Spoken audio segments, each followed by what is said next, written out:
ওরে হাল্ক, তুই এখানে কাট কাটছিস আর ওদিকে রুস্তম ঠিকাদার তোর অন্ধ চাচার ঘর বুলডোজার দিয়ে ভেঙে দিতে এসেছে। কি বললে? রুস্তম ঠিকাদার আমার চাচার গায়ে হাত দিয়েছে? চাচা আমাকে নিজের ছেলের মতো মানুষ করেছে, সেই চাচার ঘর আমি ভাঙতে দেব না। আজ রুস্তমের শেষ দিন।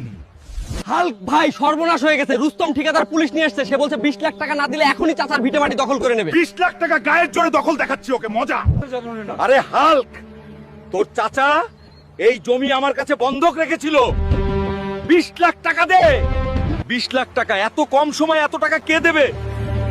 চাচার অপারেশনও করাতে হবে। এখন আমি কার কাছে যাই? চৌধুরী সাহেব, আমার অন্ধ চাচার জন্য 20 লাখ টাকা লোন দিন। আমি সারা জীবন আপনার গোলামি করব। ভাগ এখান থেকে। তোর মতো ভিখারিকে 20 টাকাও দেবো না, আবার 20 লাখ। ভাই ও বোনেরা, আজ বিকেলে হবে ইতিহাসের সবচেয়ে কঠিন পরীক্ষা, পাথর তোলা প্রতিযোগিতা।